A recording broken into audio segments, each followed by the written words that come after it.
Oh, hey, hi. Hey Rohan. Hi, Kilo. Nice to meet you. Hi.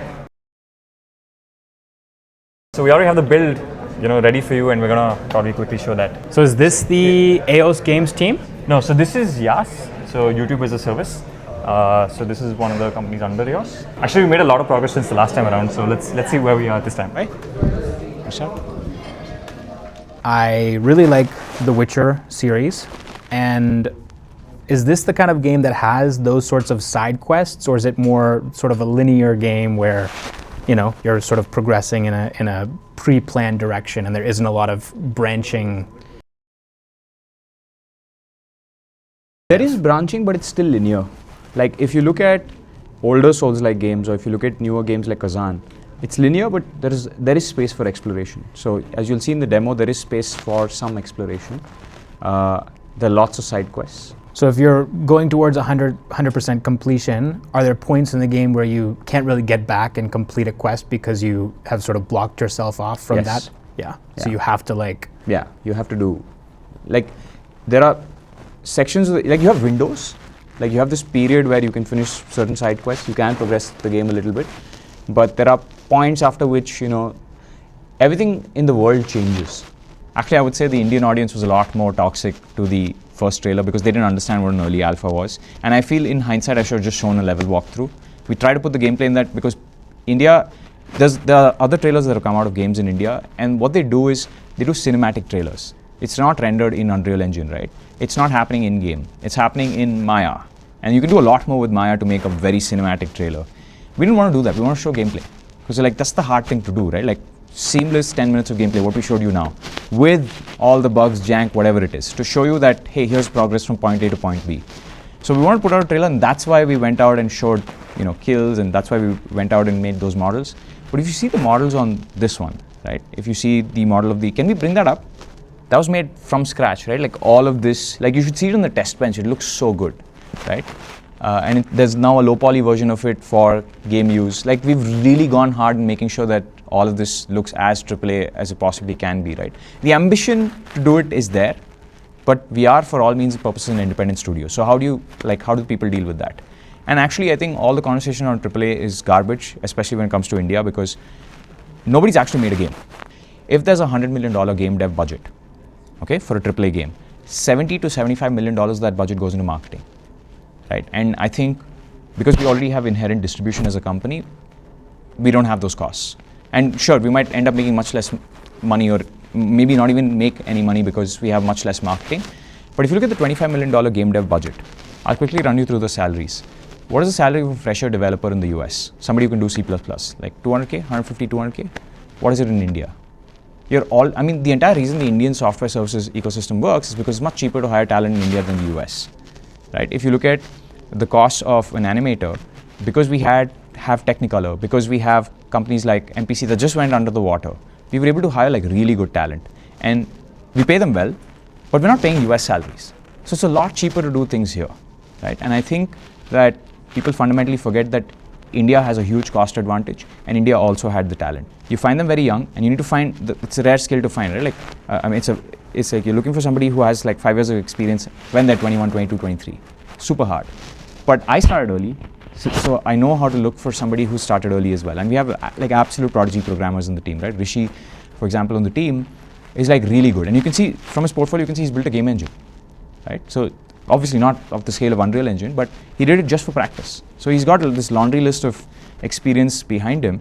And we have other programmers in the team who are also very good. Rohan's a programmer, who's my co-founder, and he's for the last 10 years, he's been writing code. So we had to adapt a little bit because we've never built bosses. Everyone's done different stuff in Unreal. I did some stuff in Unreal 4-5 years ago. That's how I think you know me, right? I know you from Avalon Labs, but yeah. But during that period, we built this game called Mumbai Make Hadsa, which is this demo. 2 years ago, we built Overpowered the card game, which is a card game. But we've been playing around with it. But we had to find needles in haystacks, and luckily I have 2 million followers, out of which maybe 1 million are engineers. So I really had to look. It's a big haystack. It's a big haystack. We just saw Silksong came out, right? When Hollow Knight first came out, nobody even knew about Team Cherry. Nobody knew that the game existed, and they didn't have probably budget for marketing, and they just launched something that they had spent probably years building. They just put it out into the world and people found it. And because it was well optimized and because it was super fun to play, even though it was like a 2D platformer, people just fell in love with it to the point where now Silksong is probably, like, I'm guessing it's going to be one of the biggest, like, most successful, most lucrative video game launches of all time. And they're selling it at $20 a pop. Isn't that crazy? So, like, as long as you guys, I'm not saying you have to be that level of good, but, like, people don't care. I mean, maybe Indian gamers, you think that they care right now about graphics, but at the end of the day, you're making a game for the world, and they just want to play a game that's fun, that runs well, and is, like, super fun to play. So as long as you can solve that thing, I think everything else will follow, right? And you can always make tweaks and improve the graphics, and right, or you can spend the next year or 2, 3, 4. Who knows how long it's going to take? I mean, I wanted to ask you about that because a lot of like CEOs of video game companies make these predictions about when their game is going to be ready, and it's almost never the case, right? Like even Rockstar cannot actually give you a solid answer on when GTA 6 is coming out, right? Or they thought they could, and then they changed the date. The expectation for us is somewhere by the end of next year, we should have the game ready. After which, and because this is the first time we're doing it, I don't know if we're going to take 6 more months to market it before it launches and keep optimizing and polishing and do some partnerships and stuff, or we'll do that parallelly and sort of launch that game, right? Secondly, we realized after we launched the trailer that Rockstar's releasing GTA in 2026. So bad year to launch a game, especially during that fall, winter 2026, risky time. So we might move to 2027, and for us that's the deadline, right? We need to make the game by 2027, but because this is the most enjoyable thing you can do. So my back's hurting, there's something wrong with my left eye, I think it's hurting or something, and it's been hurting for a while. I just ignored it. It's not me losing vision, it's just like hurting a lot. Might want to get that checked out. At some point.